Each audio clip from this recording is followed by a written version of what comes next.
you can apply to your life, your personal life, your relationships that will be transforming. So today we're going to talk about how healthy. And I just want to show you guys, I got my little book. I'm coming out of my book, Ladies, Let's Talk, Life, Lies, Love, and Relationship. That's Ladies, Let's Talk. I don't know if it's backwards or not, but Ladies, Let's Talk, Life, Lies, Love, and Relationship. And this is the revised version. I've added maybe about 25 pages. Some of you guys have the old book, the original book, which is worth about $150 now. Yeah, I checked, and it's worth about $150 now. So I'm coming out of that book because this is the month of February. This is Valentine's, and we always talking about relationships. You know, when we go out, we spend all this money and we put on a show, but a lot of our relationships are not healthy relationships. A lot of you guys are dying within your relationships. A lot of you guys are you're on a respirator. A lot of relationships, they're on reserve, and it doesn't have to be that way. We get complacent. So today the question is, how healthy is your relationships? How healthy is it?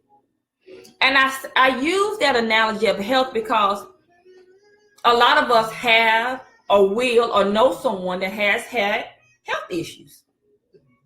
And you just don't have a health issue. It's something that accumulates. Just like a healthy relationship that becomes unhealthy, it just doesn't just happen. Something has to accumulate over time so that it causes that relationship to either be healthy or today. What does it mean to have, I saw a glitch. I don't know what happened in my Facebook. I hope it's okay. So like a glitch, something happened. So what happens? You know, we talk about relationships and I share and I do couples counseling. And I share with my couples that effective communication is key when we're talking about relationships. Effective communication. What is effective communication? Effective hearing and listening. Understanding, coming to a resolve. That's an important factor in a relationship, but it's not the most important factor, you guys. You know, we've heard that, don't get me wrong, you have to have great communication and understanding. With all that get an understanding. You can communicate all day long, but you communicate and you're not getting an understanding, you're gonna have a mess. But guess what? That's not the most important factor in a relationship. The most important factor in a healthy relationship is, are you friends? Are you friends with the person that you are intimate with? Are you friends? So many of you guys, and I'm one, I was in a relationship and I wasn't even a friend. I didn't like it. We had nothing in common. So you have to become friends. Before you can be in a relationship, you have to be, a friend. You know how you had those friends? A friend that you can just be, what my grandma used to say, butt naked in front of. That friend that you can share your secrets, that you can share. You can be so open with that person that you can be transparent. You know, we always, ladies or guys, you know, you have that one friend. You know, we may have a lot of friends, but we can tell them certain things, and you know, you can tell this one certain things and this one you can't. But you have that one friend that you know will not judge you, that you can just be honest with them about your emotions, how you feeling, good, bad, and ugly, or indifferent. Y'all know what I'm talking about? That friend. Your spouse should be that friend. That's your spouse. That's the most important part of a healthy relationship. You guys have to be friends. Now, you know, when we're talking about friends, even that friend that you can be butt naked with, that you can just be so honest with, they get on your nerves sometimes. They get on your nerves.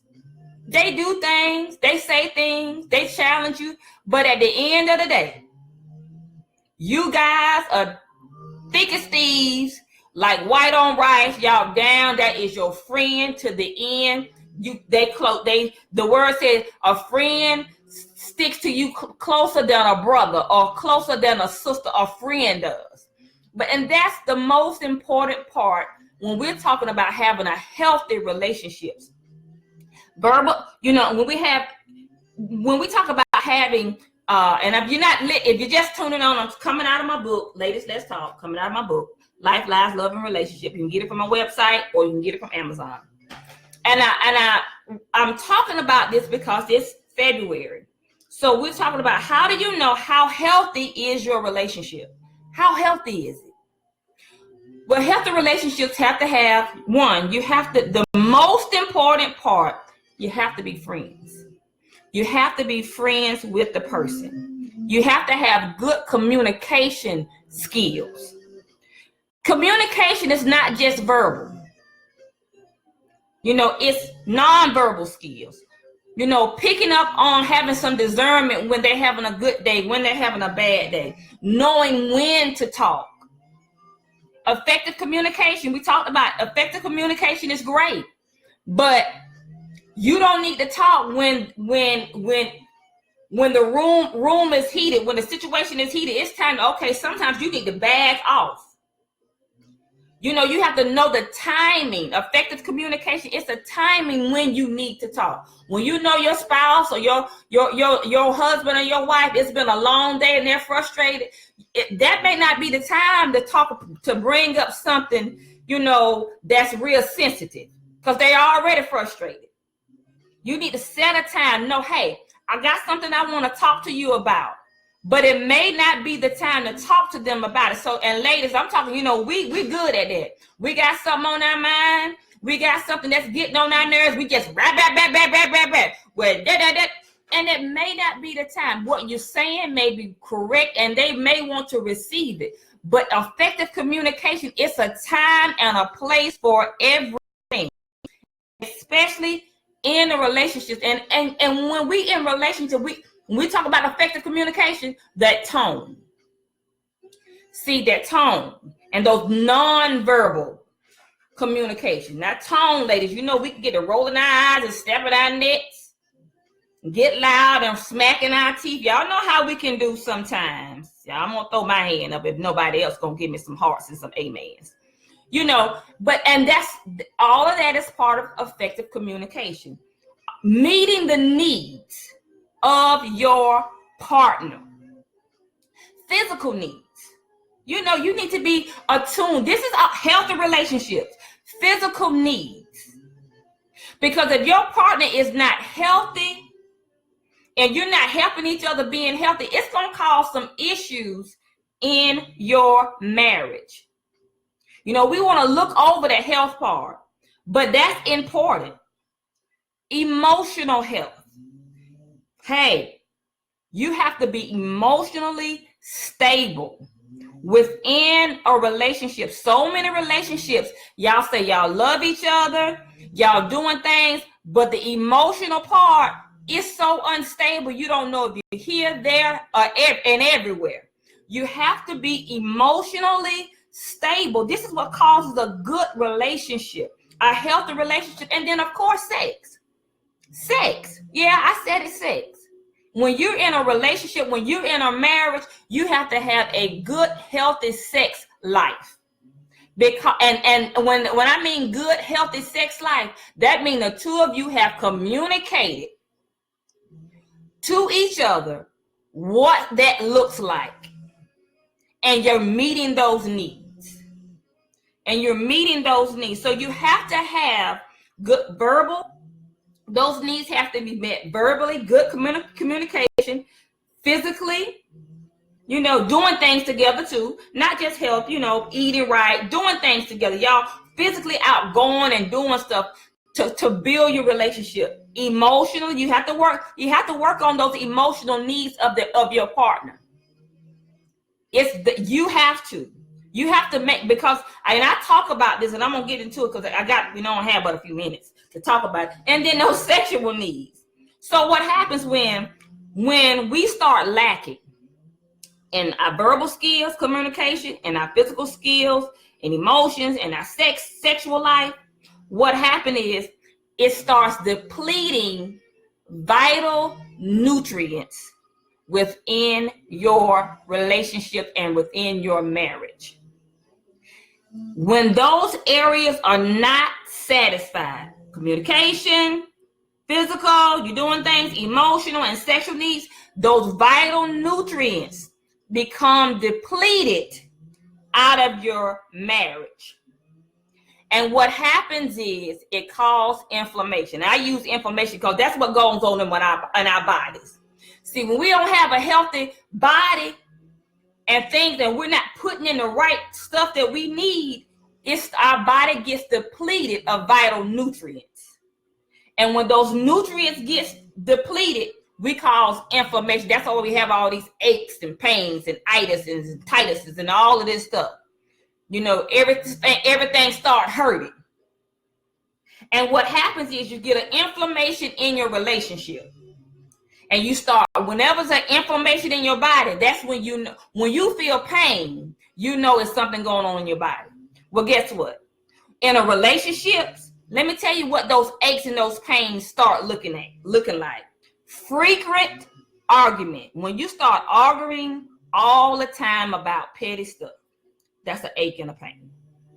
That's what it looks like in a relationship. Y'all arguing about stupid stuff. You left the toothpaste top open. You parked in my space. Pick your shoes up. You left a dish here. Just dumb stuff that doesn't make a hill of beans. It's not going to change it at all. Change anything. You start progressively, listen to me, start having outside activities. Listen to me. Without your partner, because we said the physical part. You start doing stuff with everybody else, with your homegirls, with your homeboys, with yourself, without your partner. It's aches and pains. Aches and pains.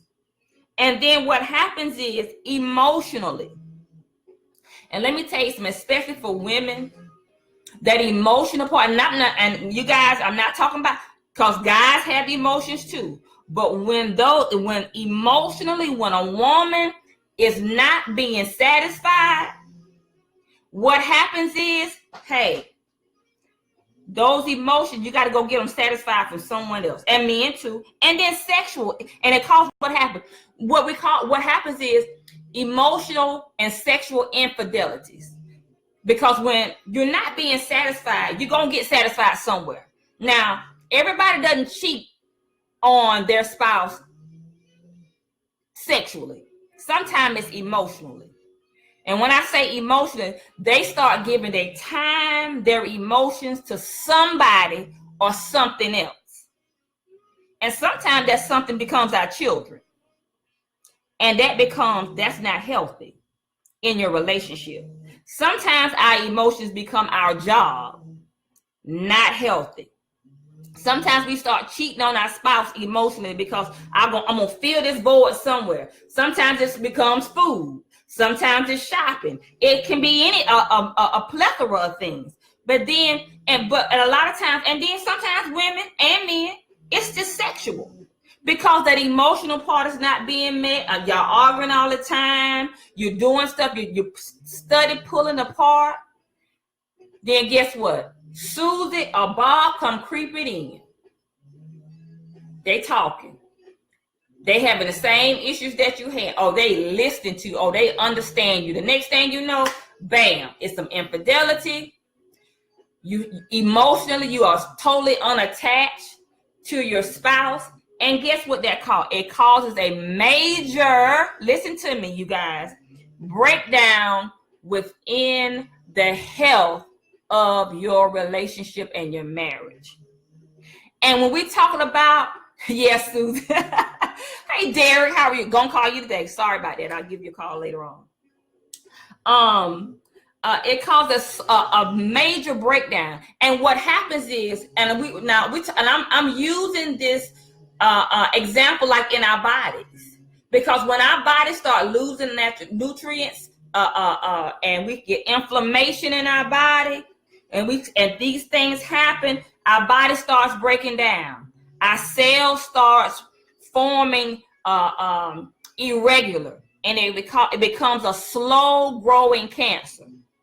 So when you're in a relationship and you're missing all those nutrients, you know, the verbal, the physical, the emotional, the sexual, and you got all these aches and pains, and they continue, what happens is it becomes kind of like a slow growing cancer. And we already know I had cancer in 2002. One thing about cancer, they can catch it in time. It can be cured and you'll never have it again, and you'll be healthy as a horse. I'm healthy. But it's other times that cancer will grow and grow and grow and grow and grow. And when they find out about it, it's too late. And and a lot of times we die. Stage 4. It's, that's unless God steps in and does a miracle. We're in our relationships. Sometimes we allow these things to keep growing in our relationships. That cancer continues to grow. And then it's to the point where I don't even know this person. I don't even like this person. How in the world did we ever get here? I hear that so often when I counsel couples. I don't even know how we got here. I'm a Christian counselor, so transformational coach. So I hear people, I'm a church man. I'm a man of God. I'm a woman of God. I don't even know how I let this happen. I'll let you know, because guess what? We don't know the signs. Verbal communication was off. We stopped doing things together. Emotions got detached. When emotions get detached, we don't want to have sex anymore. And then what happened? We start arguing all the time. We start doing stuff on our own. We start splitting. We what I call, you married yet you're single. You're married but you live in a single life. And then you're emotionally detached from this person. And once you become emotionally detached from this person, sexual infidelities are usually, that's what's going to happen. It's going to happen if the opportunity arises. And those infidelities and I want you to know this, because people think, okay, I'm not cheating, but you're looking at porn, masturbating every night. That's infidelity. I'm here to keep it real. If that's what you're doing, you're not satisfying the need of your partner because you're mad with them and you don't like them. Or if you're not looking at porn, you're just masturbating every night. Or you finding something else. Now, I'm just going to keep this real, because I want you guys to understand you can have a great marriage, but it's going to cost you some time, some effort, and you're going to have to do something. It's not just going to happen. It's not just going to happen. Thank you for giving me those thumbs up, whoever that was. Thank you. We have to understand, you don't want to be in a body. If you've ever been sick, an unhealthy body, you don't want to do anything. You look bad, you smell bad, you walk bad. It's just bad, you guys. And if it continues to be unhealthy, you end up dying from it. That's what happens in our relationships. So you have to test to see, is my partner, my friend, do I even like this person? Is this my friend? Because that's the key. Remember I said the key, communication. But the first thing is this. I have a friend girl, and one thing I love about their relationship, and they've gone through many adversities, but what keeps them strong is they like each other. They're friends. They are friends. And when you become a friend to your partner, you're able to communicate effectively, right? You want to do things with your friend.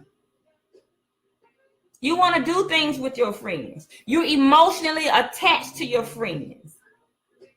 You might not want to be having sex with your friends, but people do things what they do these days. But we're talking about relationships. So your sex life is going to be healthy because you're able to communicate with your partner who is your friend. You guys, I tell you what, I got like 7 minutes. Gosh, this is, So how healthy is your relationship? How healthy are your relationships, you guys? We got to talk about these things. It's so many people, they're married 20 years, 25 years, they have kids. And then all of a sudden, I can't do this anymore. Y'all know anybody like that? I just can't do this anymore. Y'all been married for 20 years. I'm done. That's what they say. I'm done. I'm done. It's sucking the life out of me. That's that stage 4 cancer. Stage 4, 3C cancer. They say I'm just done. Because, see, they miss the vital elements. And they cause life. And I talk about it. I want you guys, if you come couples on here and you can get to this event on the 23rd, you guys, y'all need to be there because it is life transforming. Even your marriage, if you don't know the purpose of your marriage, it's doomed. You have nothing to stand. You don't have a standard. And I talk about understanding the purpose, the mission of your marriage. And if you know the mission, if you're in a mission with somebody that you don't like, it's going to be mission aborted. That's what's going to happen. You're going to abort that mission because you don't even like that person. You don't like that person. So when adversity comes, and I want to throw this nugget out, you know, adversity comes to do the two things. And we're going to take that word adversity. And I don't want to get too far off, but I got to just share this with you because it's so transforming. We all have adversity. And when we in our relationships, we have adversity. Adversity. Let's break it down. Adversity comes to add to your life. If you take it for what it is, it increases you to a new level. It makes you versatile and understanding where you are and what you're doing and where you need to go. That's what adversity does. It adds to the versatility of your personhood, of your relationship, and it causes this to grow and flourish. But so many people, because it's unhealthy, you're already unhealthy. This flu season, you think about it, all these people, if you're already unhealthy in your body and you get the flu or you get pneumonia, if you're already dealing with some health issues and you get some adversity to come on, it's going to usually take you out. It's going to take you out. But if you got adversity and you healthy, you are a healthy person. When adversity comes, it's gonna roll off. You may be sick for a few minutes, a few days, but your body gonna spring back. And guess what? It'll know what not to do. It'll know what to do to prevent it from happening again. It'll know, okay, I need to keep some vitamin C in me. I need to keep some ginger. I need to make sure I'm keeping my nutrients and my vitamins up during the cold seasons. So adversity adds, it grows you. If we understand what it is. If we understand. So how healthy, you guys, how healthy is your marriage? How healthy? Because some marriages just have a cold. We can get over a cold. You can even get over the flu. But if your marriage has cancer and it's into stage 4, sometimes you can't come. Now, it can have cancer. You can have cancer and still get over it and come out better. But you have to work at it. You have to work at it. You have to know the tools. You can't build a house. You cannot build a house with the same tools that you build a car with. You're going to build something, but it sure won't be a house. It won't be a house. And if it is a house, it probably won't be able to stay. So you got to have the right tools. And we have not been taught the right tools. And I'm here to do that because I want you guys, because I know when the Lord send my husband, and I'm not looking, so please nobody don't send me anything, Jesus. I'm not looking and I ain't looking. But I know that he's worked on me enough and I've seen the effects. I have a 95% success rate when I do couples counseling when they apply the principles, when they do the work, they're happy and their marriage is happy. So you guys,